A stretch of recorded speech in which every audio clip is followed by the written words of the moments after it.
Hello everyone, welcome to today's program.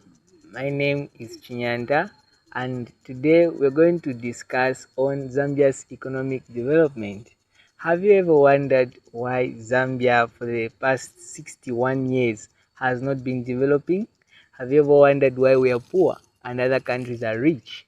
Have you ever asked yourself a question? Why is it that every time each government changes and the prices keep going high as far from the one being projected? Have you ever wondered why is it that our hopes keep on decreasing and we keep on losing hope in the current governments that we have, all the governments that we are voting for? And today, instead of criticizing our leaders, instead of talking bad about our leaders, uh, this program is meant to discuss some ideas that can help a country to develop, and that's the reason why we came up with this program to actually, help on how best we can actually assist in terms of development in our country. As Zambians, Zambia belongs to all of us collectively.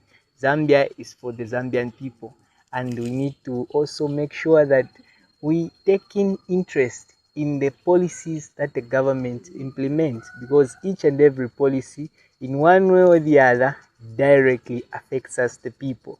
So Zambia belongs to the Zambian people, I repeat, because whatever the government does affects us directly, and we need to take deliberate action in order to influence their decision. So, answering the first question which I asked, have you ever wondered why Zambia were poor? Look at China, just a good example.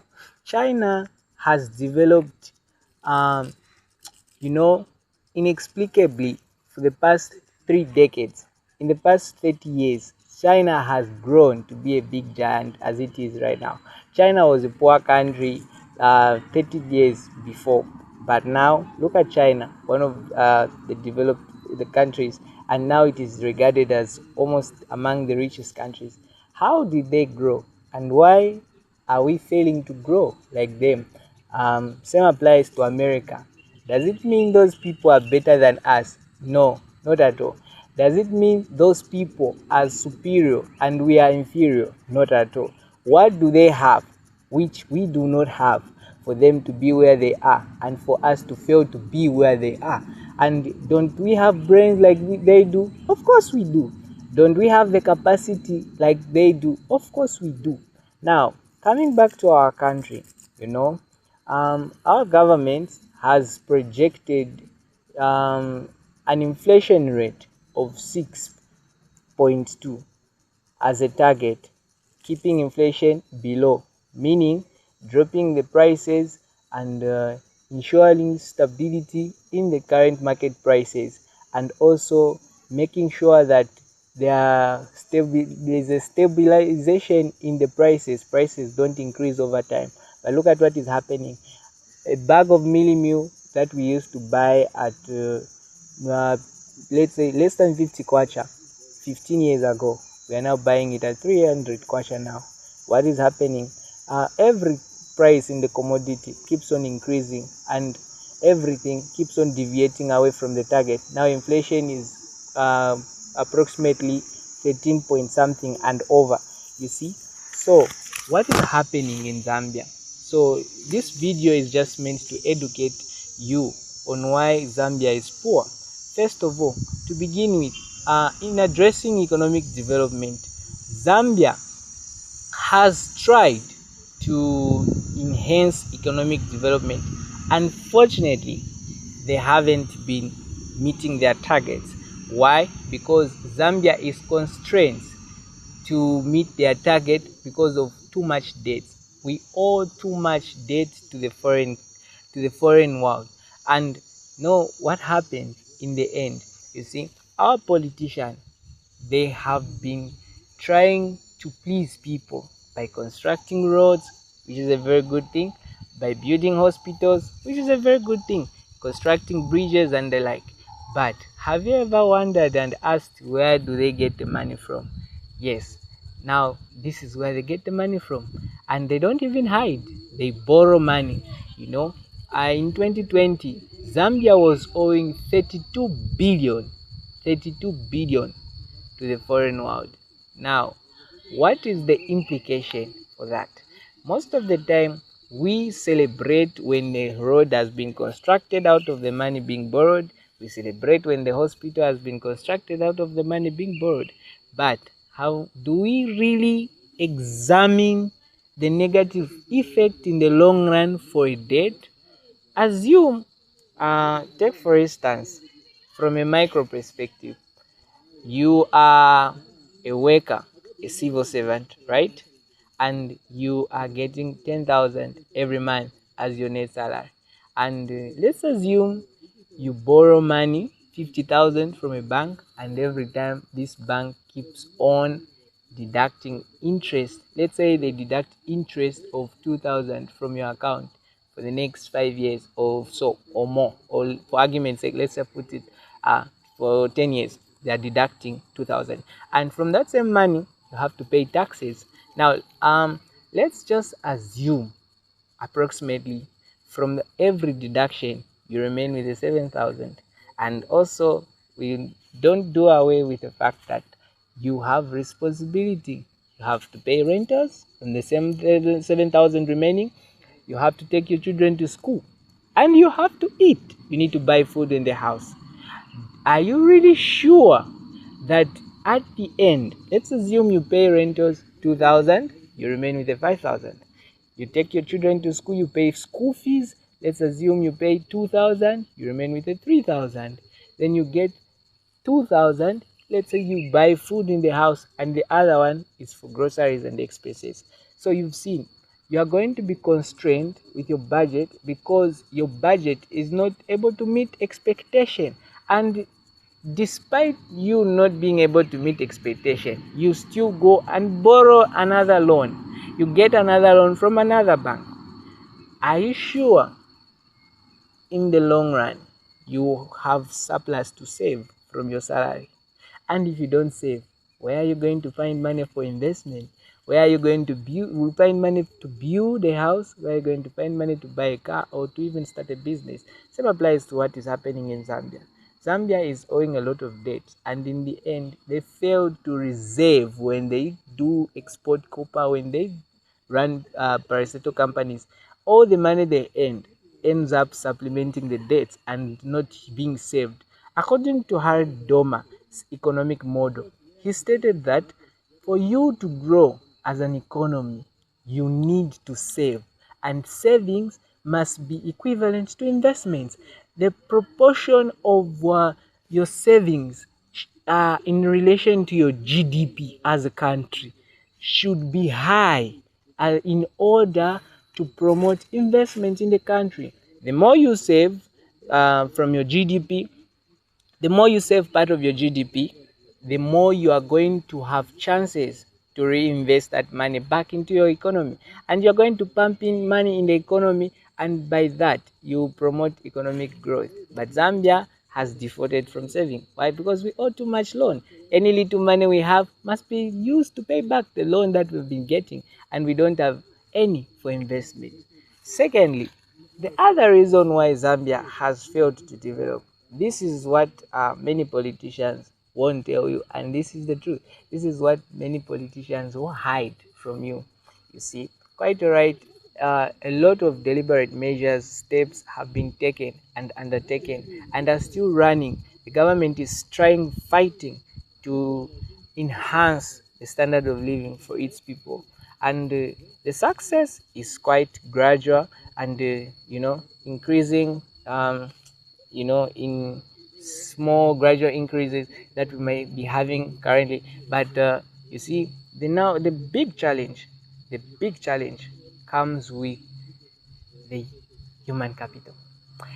Talking about education system, you see, the government, in order to alleviate poverty levels in Zambia, must ensure that the young people, you see, the young people of the country are educated.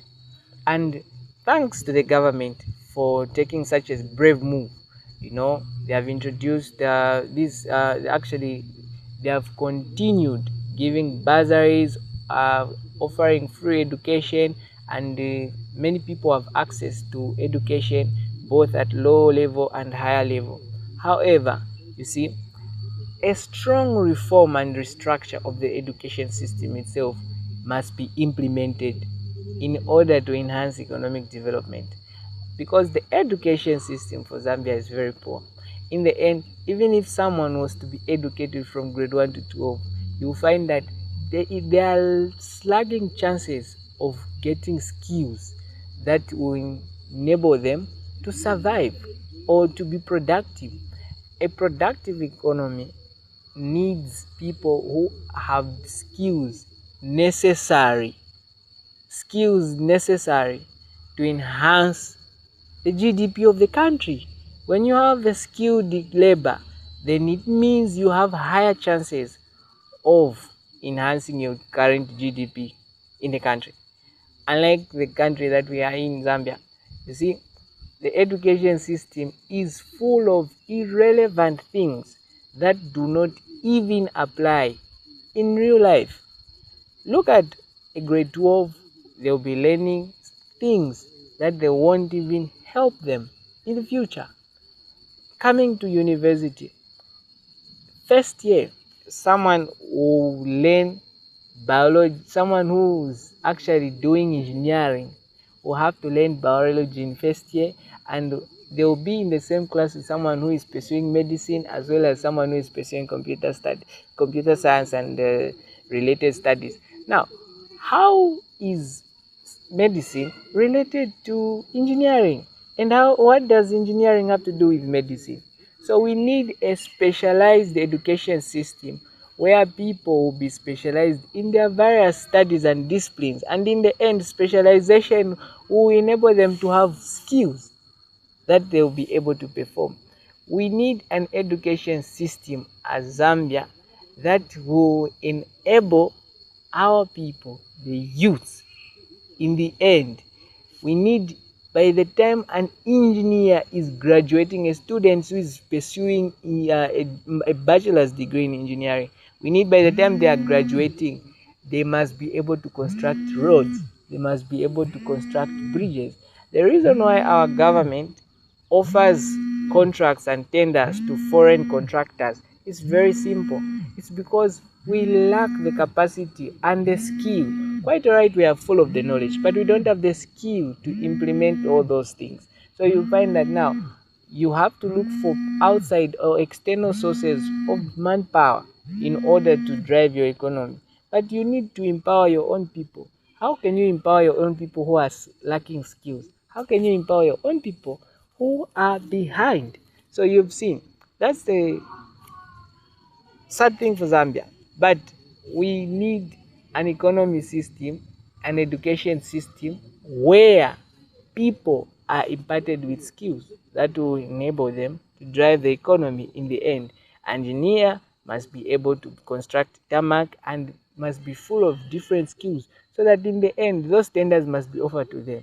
A doctor must be specialized in their various fields of study. Go to India, you find someone was just taking 7 years just to study legs. That's specialization. 7 years just to study the eyes. And in the end, that person becomes, you know, he becomes sophisticated. He becomes an expert in that field. Unlike in Zambia, same person is studying the leg, the eyes, the head, and everything. In the end, the person is confused. Too much information and too much irrelevant information. How is it helping them? Where is it taking them? Nowhere. So you find that in the end, those people are not productive and they can't even drive economic development. It's very difficult, very hard for them because they are pumped with too much information. A lot must be done in Zambia. So we the youths are crying out for our country. We the youth, we are the ones suffering the debts that these people are owing. You see, it's like we are being enslaved, we are bounded, we are in chains, whereby we can't do things freely because we are owing. the outside country. And even the education system does not produce people with necessary skills to even do simple things. The, the society must be full of people with different skills, and our education system has failed to do that over the past few years.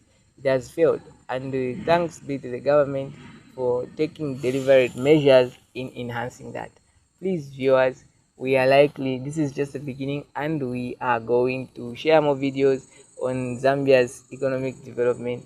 Thank you for watching. See you next time.